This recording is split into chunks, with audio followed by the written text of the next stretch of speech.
Hey Sergio, how are you? Doing well. How you doing, Faraz? Good to see you again. Yeah, I'm good, thank you. Appreciate you being a guest on our new podcast series. It's an honor to have you on. Likewise, appreciate you reaching out and look forward to digging into some stuff today. Sounds good. Well, it'd be good to start with, a lot of people may not know who you are. Obviously within OutSystems, a lot of people may know you, but globally, it'd be good to start with a bit of introduction to yourself, who you are, a bit about yourself, your background. Absolutely. Effectively, I'm an orchestrator at heart, and where I build relationships while I do that. I started out my career mostly in New York, and then I moved over to the West Coast back in 2018. So originally I was selling into agencies. I, cut my teeth in the startup world as well, learning to navigate organizations. Eventually found my sweet spot really in like enterprise sales, where there's bigger challenges, right? Bigger complexities at hand. Along the way, as I mentioned, I sold SaaS. I've done some digital transformation, AI solutions, and over the past 3 years now, I've been in the low code space selling without systems. And why I've kind of been in the sales space, well over a decade, is because I've always liked puzzles. I'm a big fan of chess. The money's great as well, but I tried to pull away from it years ago and realized it's actually what I'm really good at. I'm really good at helping customers find solutions with technology, and I like to do it with a little bit of sense of humor too, because we're Yeah, all, very serious behind these yeah, screens all day, sure. every day, attached to our phones. So I do like to bring light to it as well. Yeah. And doing sales for so long, when did you kind of, because, I think a lot of people, if you go to people when they're in school, right, they don't say when I grow up, I want to do sales. Usually there's something else, right? So when did that kind of, f- you realize, okay, sales is the direction I want to take my career? I'd probably say in college. Years ago, I went to San Diego State, and my sophomore year, I actually ended up founding a production company. Did product launches. This is while I'm still in school. Yeah. Um, Product launches, brand activations, things of that nature. And when I was doing that, you learn a lot, right? You learn a Yeah. lot because you're by yourself. You don't have different departments or cross-functional teams. You're just by yourself. But learning how to juggle all that while I was in school, and working my way through restaurants at the time, Yeah. and there was really like an inflection point where I was making enough money with my little side production company that started increasing more than I was making at the restaurants. I'd be working at restaurants part time during college, Yeah. but that's when I made the decision to do it. And then um, a mentor that I had at the time, I actually helped co-found a website. This is early 20s, right? Yeah. Early 20s in my career, and really, I didn't really look back after that. I was recently telling my kids that I used to work in restaurants, but when I decided to move on from them, I just made a commitment to myself, like as great as it was, I will not be going back to restaurants. Yeah. Yeah. So I'd say college is when I made the decision to pursue a career that would lead me down the sales path. Yeah. And you touched on kind of in between kind of moving away from it and then coming back, what drove you to kind of try something else? The first startup I was at, they were acquired by Alibaba, but Open Sky was a startup, an e-commerce startup that I was at in New York. And at startups, as you know, wear a lot of hats. So Yeah. I was even doing a little of QAing, during the UAT Yeah. phase. And myself and my colleague, we really started getting into that. We started taking some Udemy classes, right? To Yeah. just learn very basic. I think it was Sublime was the tool we were using at the time, Oh, just front end software stuff. And I really was considering doing that, like going down that path.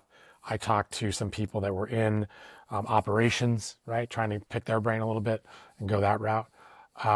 But really, what I found is I'm really good at doing sales, right? I'm really yeah. good at having complex problems that customers are faced with, bringing them to my team and figuring out how to untangle those. So that was early years in New York. Mm. So let's see, 2019, 2020, around that time, is when I considered going the kind of operations, kind of like the Yeah. PM route, Yeah. but then decided not to. Now, since then, I have learned that a lot of your project management skills are definitely needed when you're in Yeah. sales. Yeah. You have to corral and orchestrate everything. So those skills do come in hand. Yeah. And why tech sales? Kind of, there's various kind of sectors and things you can go in. What kind of drew you to the technology side of things? Really got into it in the SaaS area. I was Oh, in an e-commerce startup, yeah. right? So that was eye-opening. We didn't even have Salesforce. Our CRM was an Excel spreadsheet that every department shared, Yeah. so everybody had visibility into it. Yeah. But that's when you don't have the budgets and you just got to be scrappy. But so that was tech sales, right? When I was learning that, then I shifted over into the SaaS space. Selling subscription models, selling to agencies, Oh, and after that, I never really looked back. I went from SaaS to then traditional development, custom custom web apps, uh, internal enterprise apps, skunkworks projects, 2-week dev cycles. I went from SaaS to there, and then from that space, I then transitioned over into a bit of staff aug, not so yeah. much, maybe like a year, but then really embraced where I'm at right now with low code. Yeah. And yeah, you've been working for OutSystems for the last few years. Can you talk me through, it's, I'd say low code comes under disruptive software, where everyone's obviously used to traditional development, so how has it been, selling low code into businesses who are obviously used to the traditional way? And, what strategies have you used to kind of, you know, convince people who may not be convinced? Well, what I've learned here, because it was a bit of a transition, selling a different type of product, is that when we're selling low code, it's not really about pushing features. It's a little bit more about changing the mindset because people are so used to their 20, 30, 40 years of traditional Yeah. code experience. They hear about it and they're like, oh, it's just for front end stuff, right? Just for really easy use cases. And historically, traditional software has a really long runway.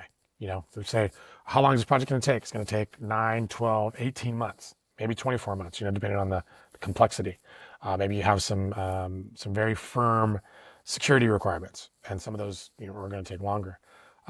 Where low code, it's really about speed and agility and adaptability. I think the biggest things you got to get their head wrapped around is what are the outcomes they're going to get? Can you show them some proof points early in the sales cycle? That really helps out.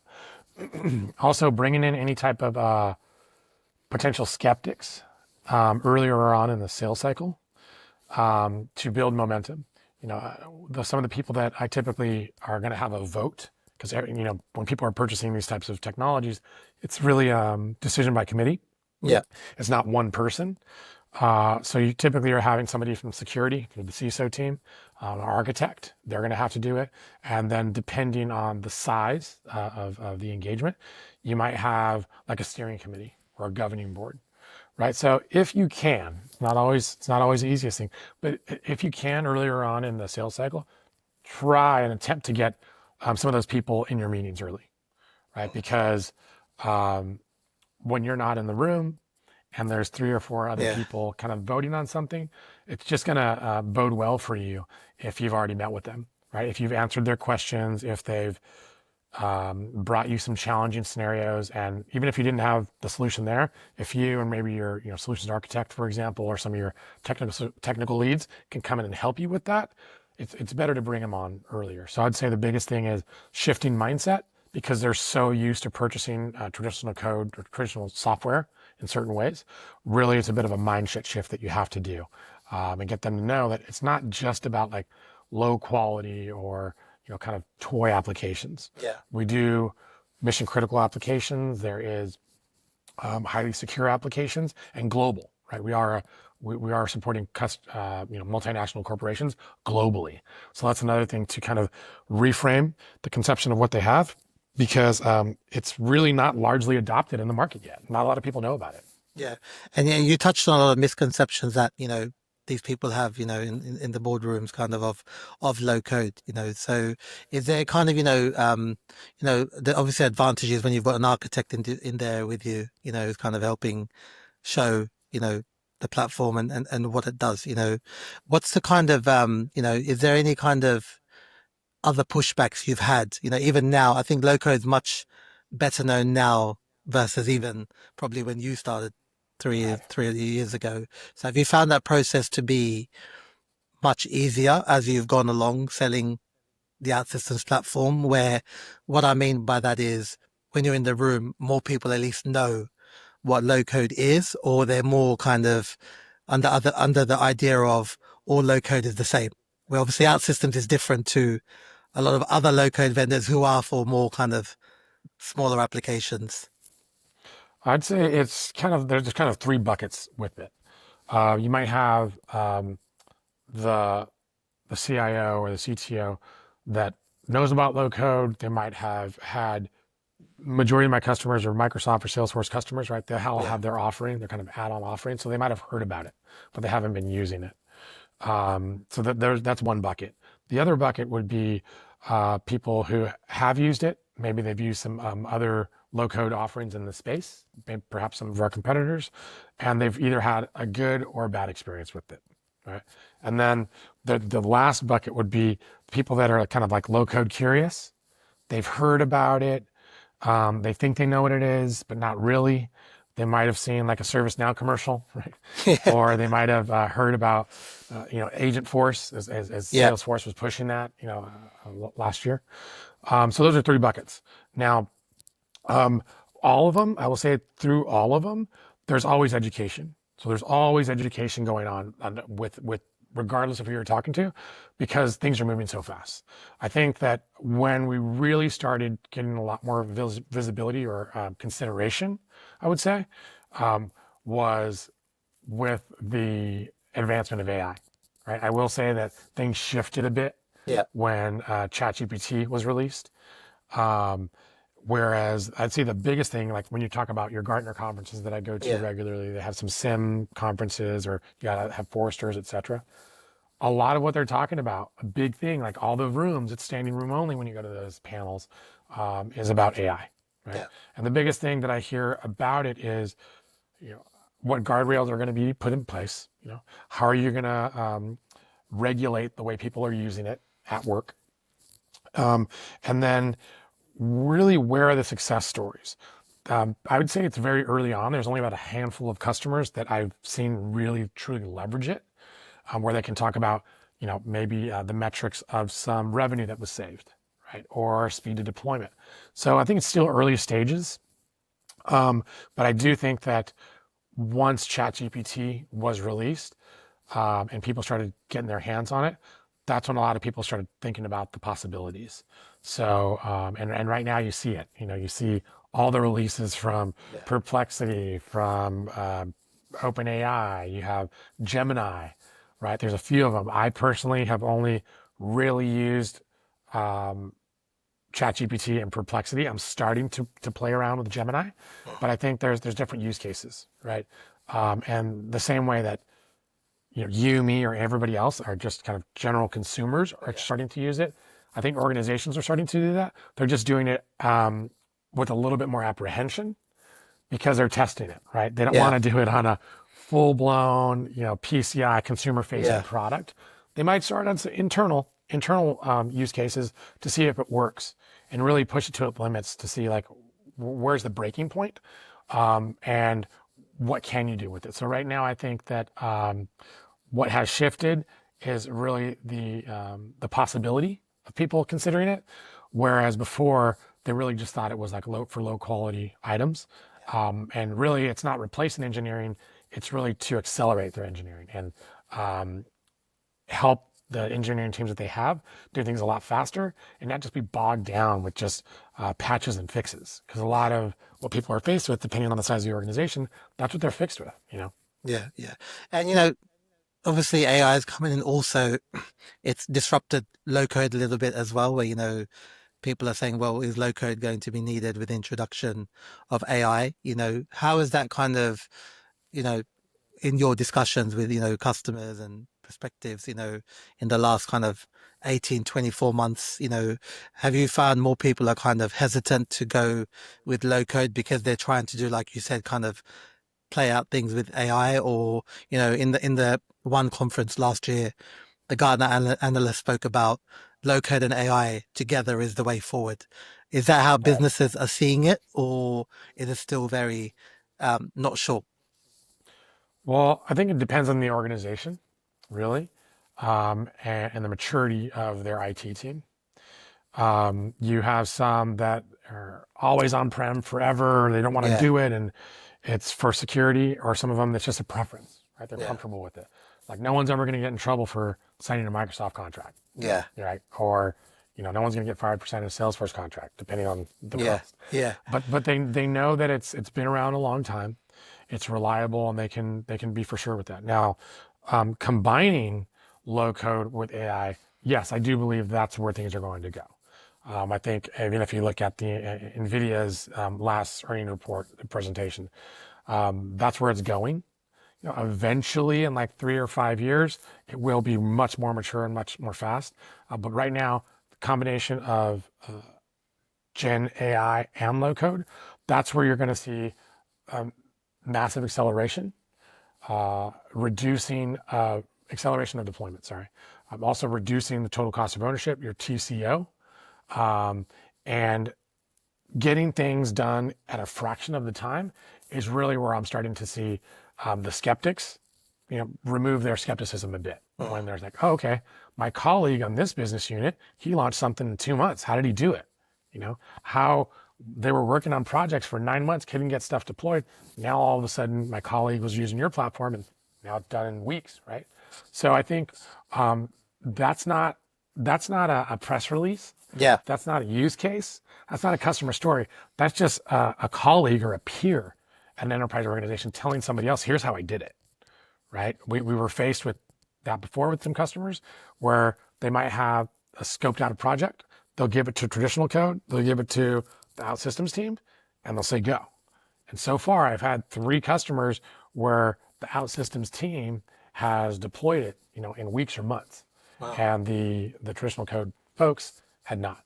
So that has really helped us yeah, because of that, and obviously getting more public customer stories yeah, is also helpful, because if they're seeing people like KeyBank, for example, or yeah, Western Union that are jumping on board, then they have to really start perking their ears up and taking a seat at the table to see how are they doing it, because they must have done something if they're a global yeah. organization and they're able to support their customers needs and continue to innovate, when they weren't able to do it before with traditional code. Yeah, I definitely agree. When you see the big brand names like Western Union, KeyBank, Toyota, and all those kind of global known kind of businesses adopting out systems, it surely has to get other people's attention. And I guess it also helps your role when you're going into a similar industry, new customer, to name drop and show those Right. existing case studies. I think one of the biggest challenges, and you might have heard this when you talked to Paulo as Yeah, well, is getting the executives, getting these decision makers to shift that mindset and understand this will work, but we are going to have to do a little bit of upfront investment. So yeah, I think Paulo refers to shift left mentality, yes, right? yeah, You are going to have to spend some more time in the beginning because it's a fundamental change from traditional code. Here's how you would do it in your Java.net, C sharp, and then here's how you do it in the OutSystems platform, right? So I think that's one of the biggest things, is to get them to understand that this will take a little bit more investment to shift left up front, but instead of deploying in 12 or 18 months, you might be able to deploy it in 4, yeah. right? And it takes that almost a little bit of a risk from the customers to say, yeah, you know what, you have done the POC, you proved out the model. Yes, we're willing to go on this journey with you. Yeah. And yeah, kind of talking about that, can you talk me through a deal that maybe you've gone through, negotiation process where it seemed like it wasn't going to go through, the deal wasn't going to go through, and it somehow turned around. Could you talk me through that process? Yeah. So one of my right now they have me focusing on banking and financial services customers. So I have one of my, I'd say most successful customers that when I first met him, no cameras weren't being turned on for Yeah. our meetings. I got a list, a document of kind of here are all the challenges that I have with OutSystems, with our ecosystem, right? And here is this, SVP coming into a role where he's inheriting the OutSystems technology, right? He's inheriting that. He's Yeah. managing Oracle and a few other ones. So flat out, he told me initially, like, listen, I don't think we're going to be renewing at certain aspects of this contract. Yeah. And effectively, I had to do a lot of work, dig my heels in, and take the document, unwrap it, untangle it all, and then figure out what the solutions for these challenges he was faced with. And we did that, right? We did that with my professional services team, technical success team, customer success team, and then the solution architect team as well. Really locking arms with all of them to figure out, of this list of items, what are the items we can tackle right now? What are the ones that we need some more due diligence, but we can get it done in a few weeks. And really the big turning point was getting alignment on their roadmap with compliance and the governance piece, the IT governance. And since then, I did have to meet with like the CISO team several times, meet with our security lead here in the States, Fred. And after, months of patience, arguments, we were able to renew that contract with the customer for over 3 years with that Wow. 30% uplift, multiple year, I think it was like 3 year engagement. But it took us taking the feedback from the customers, very candid feedback of Yeah. here's why OutSystems isn't going to work with us.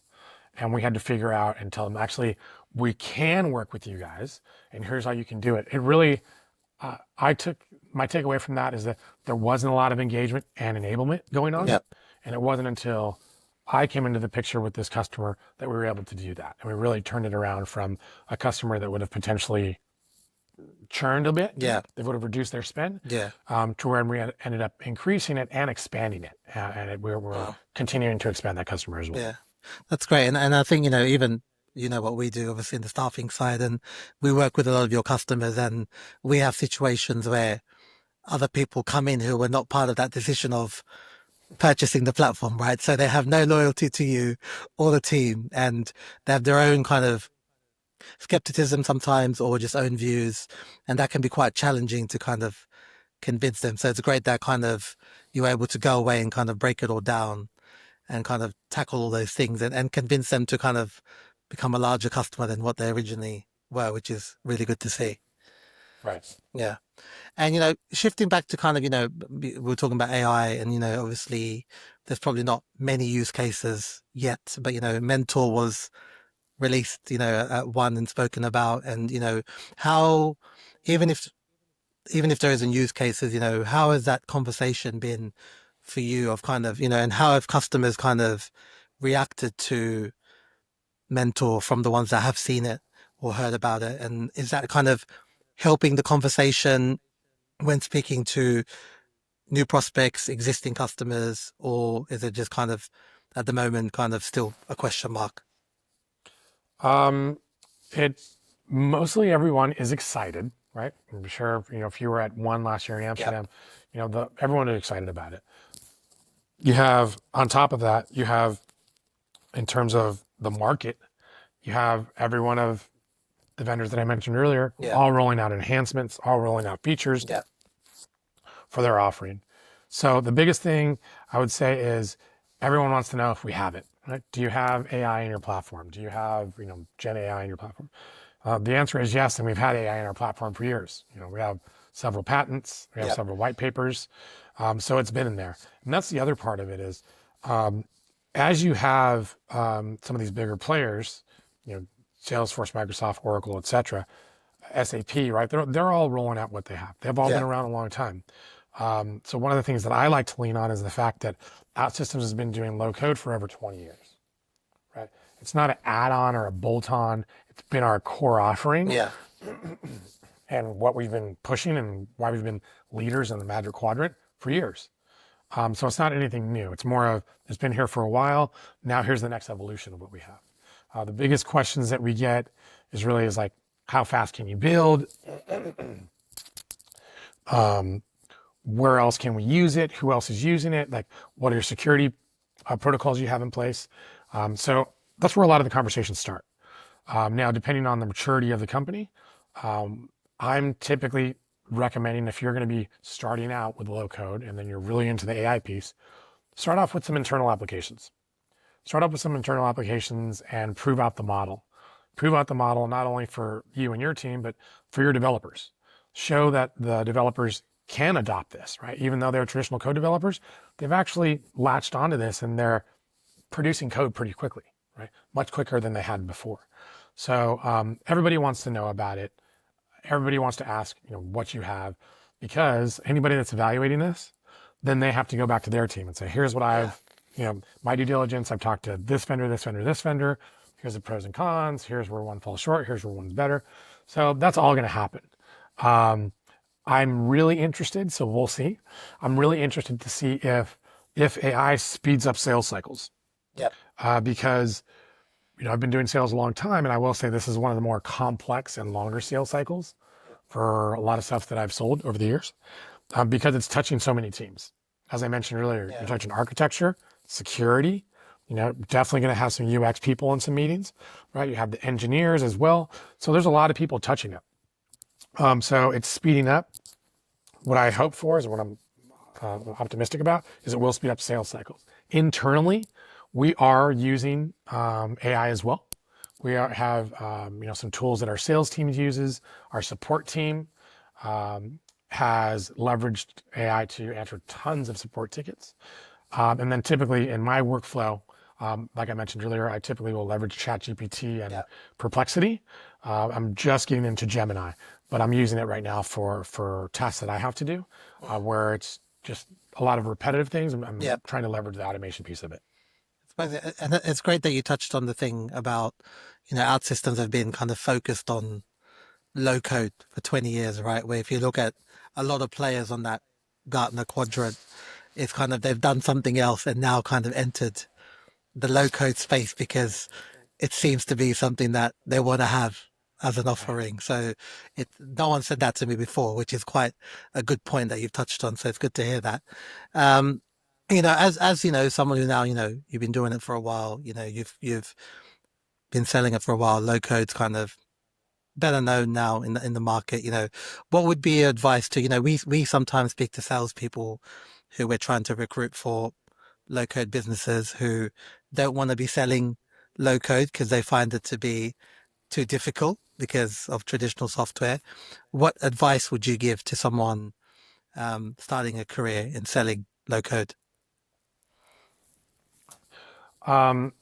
Really to understand the use cases, not just the use case that you're going to see on a press release, but specific use cases of where people have gone from traditional code to then adopting low code, where they've seen the value in it. Some of the solution architects that I work with here, most of them come from traditional code. Most of them come from working in the Microsoft stack. So they're able to speak of that. So my biggest advice would be to learn about the use cases, the practical use cases, not academic use cases. Yeah. Have where customers have used it and where they've had success. It also might help for them to know where some of the pitfalls, like here's a use case where a customer used it and actually didn't work, right? And those are the times, the reason why I bring that up is I would never say that any technology is perfect for every use case, right? There's some that are better than others, and that's okay. But really understanding that and having that, because what your audience, what your buyers are looking for, they're looking for guidance. Looking for guidance from the OutSystems professionals that have been doing it over 20 years, right? They want to know, good, bad, or ugly, which direction should they go? How can they leverage our platform to deploy faster? How is that going to impact their total cost of ownership and their budget for this year and then next year, right? Most people are planning in 3 or 5 year cycles with their budgets. So you're having to get approval or allocated or pitch your internal board on getting those funds allocated. So knowing that and arming the person that you work with, your champion, arming them with all the information that they need. Arming them with if it is use cases, if it's videos, if it's anything, you want to arm them with it, because a lot of times there's still the education phase, right? Your Yeah. champion's educating them internally to these teams, these other business units that are his peers, but they're still hesitant. Yeah. They're Yeah. still hesitant because a lot of them don't want to put their neck on the line. That's also a big challenge. People that are in their roles, they might not want to rock the boat. And if there is multi-year global agreements, most of them are, Yeah. for your Oracle, Salesforce, or SAPs, you don't want to mess those up. And those negotiation process can sometimes take a while. So being almost like a guide for your customers on how they're going to navigate purchasing your software is super, super critical, so that you can help them and they can lean on you a bit. Yeah. Amazing. And I think with sales, I think no matter how many years experience you have, you can always learn something, with interactions or conversations. Can you talk me through, you know, some lessons you've learned from deals that haven't gone through and that's kind of made you a better seller going forward? Right. Yes, I will. There's one thing that I just recalled, on the kind of advice for people that are going into low code. Yes. But there's one thing that I didn't mention. Yep. After, I mentioned earlier, we're all tied to our devices. I have an iWatch on here. Yep. We have our iPhones with us all the time. The other part that I really think is important is, and I stress this to my colleagues and everybody that I can, is really to not forget to be human. Yep. Right? We have KPIs, we have our discovery calls, and you have your demos and things of that nature. But really, at the end of it all, you, myself, we've talked about our kids before, Yes. right? Yeah. Don't forget to be human. Yeah. Because, yes, we all have quotas and deadlines and everything's to meet. At the same time, we also have our own personal lives. So being flexible and being accommodating when things pop up, I think it goes a long way. Yeah. Now, going back to the question that you asked about lessons that I learned, a big thing that I'm, kind of learn every day when you're going through this is not to chase ghost projects. You might be speaking with head of engineering. More recently, I talked to API integration leader, and they have a specific use case. Well, that's great, but you really got to get down to, there's 3 core things you're going to need to know. Does that person know about the budget, where it's coming from, the timeline of when it has to be delivered, which will tell you if it's urgent or not, and then the scope. Most of them will know the scope, but if you don't know the other ones, it's kind of the term I give it might be a ghost project. Yeah. And if there's no clear executive sponsor, or there's no clear way for you to get an answer about the budget, probably have to move on. And I wasted a lot of time on a deal that I'll give you an example of, where at the time, the co-founder knew our champion, worked at him with a previous company. And it was all said and done. We were redlining at the contract phase. Then I got a call stating that they're not going to move forward with your proposal, because somebody from the board had been running their own sales cycle, that nobody knew about. And they had convinced the board to move forward with a different option. So, the reason why I share this is, always make sure that you know everybody who has the veto power, because even if you think you do and your co-founder knows the other person, who they worked with each other before, there could always be somebody that has veto power. So my takeaway from that was to always make sure that you know all the people, all the players that have veto power, and to never chase ghost projects. If they don't have budget, time, and scope available for you, it's probably not a real project. Yeah. Good advice. And just on the sales front, could you tell me, what do you think kind of strategies and how do you kind of push yourself to be, obviously these things always come down to sometimes your pipeline and things as well, but to be kind of consistently successful, right? I see resumes all the time, and you'll see salespeople who change every 1 or 2 years, and you kind of assume, okay, the target wasn't hit, they're gone, they've moved on, and that's consistent. So what do you think the secret is of kind of staying kind of successful consistently within, your role? I think that the two things that stick out to me are curiosity and resilience.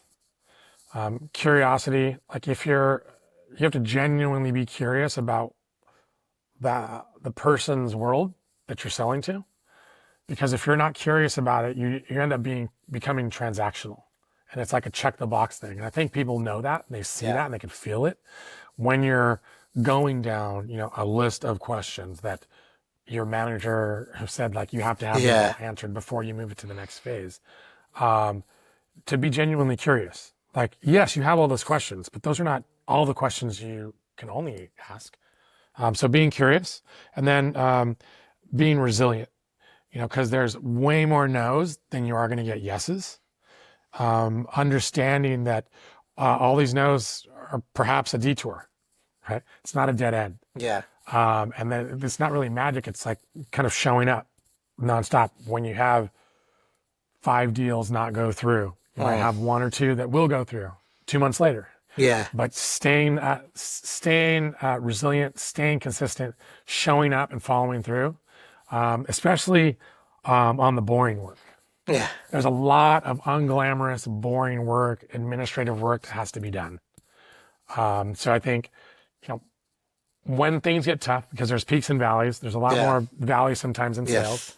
Yes. One thing that I do when things are just like really tough, maybe, you had an incident report for your kid come from school Yeah. at the same Yeah. time, you lost a deal. Yeah. When things get really tough, it's very, very, basic. But sometimes I like to just take out a pen and a pad. I have like a journal, Mm. and just start writing things that I'm grateful for. Nice. Nice. Start writing things, for example, that I can work remotely, Yeah. and be fairly close to my children. Yeah. That I have, great management, right? Or that I'm able to provide a roof over my children's head and their medical services, as we talked about before. Yes.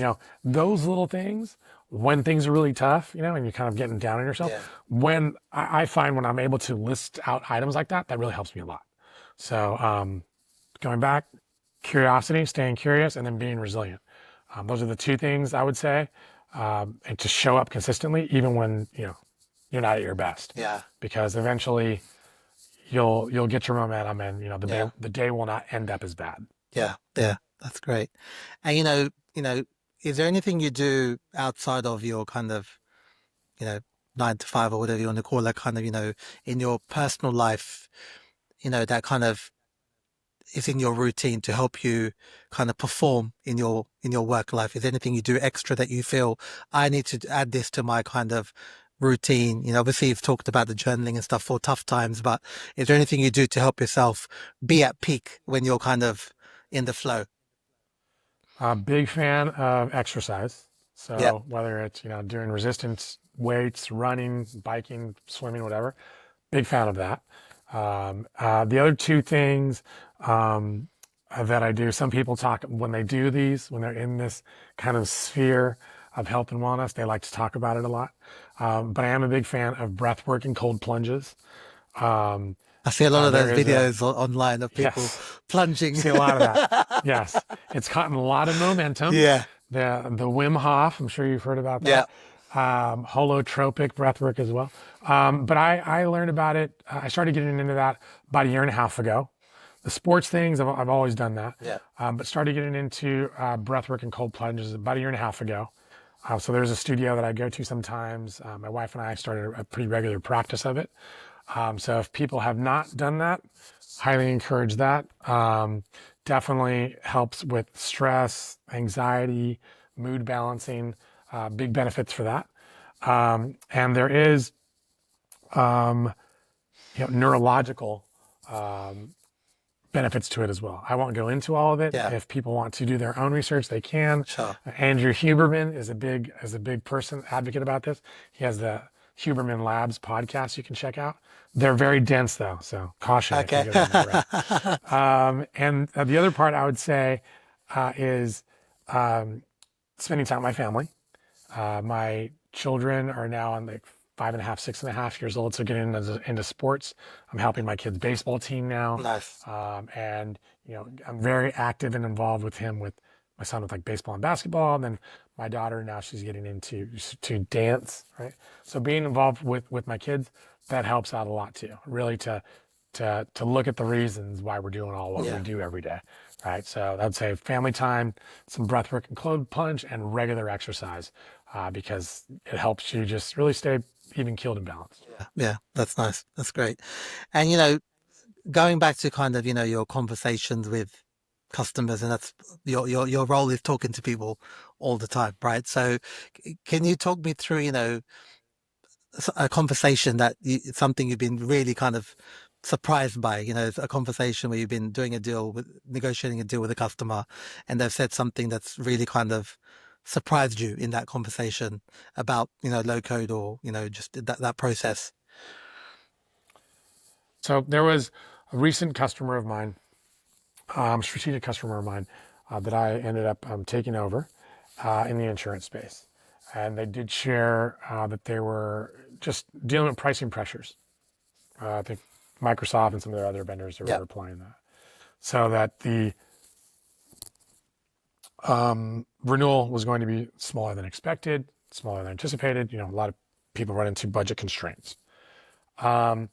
And as we were going through it, coincidentally, completely different business unit needed a solution to get off of Cordova. Needed it in like 2 or 3 months.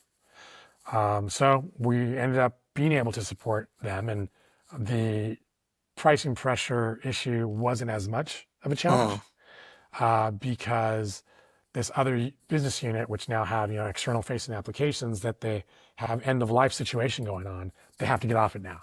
Yeah. So we were able to kind of support the additional business unit need, use that, and massage what we were doing in the negotiations a bit more, where what once was an issue, the pricing pressure quickly went away. We were able to support now, instead of one business unit, 2 business units, and give additional capacity to my existing business unit, and solve a solution for the new line of business, which inherently I believe that over time, let's say in about 6 months, maybe 3 or 6 months, once you now have 2 business units like really leveling up what they're doing and deploying faster, having better total cost of ownership, I just think it's inevitable that other business units will then start coming to Yeah. us. Yeah. So what once started out as not really necessarily doom and gloom, but Yeah. a situation where the renewal wasn't going to be Mm. as good as we wanted, it then ended up being much better than we wanted, simply because there was additional needs at the customer. Yeah. Yeah. And, I'm interested to hear your view on, someone who's done sales pretty much your whole career. What's your opinion on, do you believe salespeople are just kind of, you've either got the sales instinct and you're, a salesperson, or can someone from a total kind of different, skill set be taught to be a seller? I think it's a mix of both. I think people who are just really talented at it, that kind of gives you that gut instinct, the intuition, and then the teaching refines it a bit. I've worked with great listeners with zero sales background blow out their quotas, and they care and they learn fast. And the other part of it is, you have to really love doing it. Like, I genuinely like helping people solve problems. It's really great that I can do that with technology and that I get paid for it, Yeah. right? And that the people that are doing this, like, you got to be okay with hearing no a lot, and have some thick skin, because if not, then people that do it, they'll get into it and then they'll get out of it. Yeah. It's just too much of a grind. I know that, like I said before, earlier in the conversation, there was a time when I was considering getting out of sales. I was thinking maybe I'm going to go more PM route, project management route. And it wasn't until some feedback that I got from a mentor and an old VP, that I then, quickly changed those thoughts, like really just downplayed those thoughts, because it's just like, mental thoughts, and truly embraced what I'm able to provide customers, my companies, and my family, right? Just by leveraging and embracing what I'm good at. That's you got to definitely be self-aware to Yeah. understand that, because when you're talking to very successful mentors or VPs or people that you work Mm. with that tell you like you're one of the best sales people I have Yeah. that I've had in my career, don't discount that. Mm. Like take that, embrace it, and like take credit for it. Yeah. Take credit for it and use that as foundational pieces for you to build upon. So I think that it can be both. You got to have the talent that brings in intuition, and then the teaching can be taught. If you have somebody that's really good and they're not good learners and they can't be taught, that's something completely Yeah, different. of course. Yeah. Yeah. And I wanted to touch on something you said earlier, that made me think of a question about, obviously, d- don't forget to be human, right? You're a human, we were talking about our families, holidays, things like that, right? And Right. Right. and especially in the role of sales, you know, myself going and meeting everyone face to face to the pandemic and now things being like this. And usually, obviously, if you've got a call booked in on video, there's less small talk and more kind of to the point in some cases because of people's time. How have you found that transition, where obviously you're probably still meeting people face to face, but how has it been kind of from going to probably, I think everybody was doing face to face before the pandemic 95% of the time to now kind of a bit of both? And what do you prefer? I'm guessing I know what you prefer, but I'd like to hear from you. Well, the pandemic changed a lot for a lot of people, right? Um, Historically, I've always been very extroverted, people Oh, person, being wanting to talk to people. Um, but it changed a bit after the pandemic. I think for a couple of reasons. We're all being forced to go inside. Everybody's, kind of cautious. You don't want to be around somebody coughing. yeah. I had, at the time, my kids are now 5.5 and 6.5, but everybody at their daycare got furloughed. So I'm Wow. like, I Yeah, didn't want yeah, anybody yeah. around my kids. I don't Yeah, want my kids to yeah, get sick. yeah. They're too young to get a vaccination. Yeah. So it definitely changed. Um, Now, I think now where we are now, uh, I'm a big advocate to always keep elevating, right? Mm. Always keep elevating, what you do, whether it's learning a new skill, a habit, a book, learning a new perspective, learning a new frame of reference to think about, and to know that like we are not just numbers. Now, when Yeah. you look at earnings reports, yes, there is Yeah. only numbers in those Yeah. things, Yeah. but it's made up of all of us individuals, all of us Mm. humans, right? We're not just numbers. We actually make an impact on those numbers. And the other thing I would say is like to continue um, being open to be mentored and be open to helping other people as well. Like send the elevator back down. Yeah. Years ago, one of my managers at that first startup I told you about, she was let go, and I remember going down the elevator in New York with her box of belongings, Yeah. and her saying like, speak up. They need to hear you. They need to hear you. Speak up more, and that help out the other people that are below you. And I've always been a fan of that because I've learned a lot, and there's been a lot of people that have helped me over the years. Yeah. So I think that that's definitely something that I think about a lot, like leveling up, Yeah. always continuing to improve myself. You might have heard the book Atomic Habits, Yeah. really great book, improving 1% better. So I'm always looking to improve myself. And so that's another big thing I would talk about. Like make sure that people come first, like humans come first, Mm. always be human. And the work that we're going to do, it's going to involve humans. Yeah. So if you're just constantly being transactional and thinking about like Yeah. what I can get out of this person, I think people, Yeah. humans can really see through that. Sure. Like, are you genuine or are you just looking to get something out of me and then move on? Yeah. I think that's one thing that I think about a lot in this career of being in sales, and knowing when to walk away. Like knowing when to walk away from an opportunity, from a deal, whatever it might be. That's pretty key because if not, you're just like spinning your wheels. You're spinning Yeah. your wheels, and we only have so many hours in the day, so much energy to go around. Yeah. Yeah. Great. And looking ahead, for the future, have you got any kind of other goals or things you're looking to kind of achieve in the short or long term future? Well, we touched on it briefly a minute Mm. ago, kind of mentoring Yep. other people that are coming up. Ultimately, in terms of my aspirations, I would look to move into like a revenue leadership role where I can scale what I've learned. Um, Always be human, like we talked about, Yeah. but be outcome driven as well.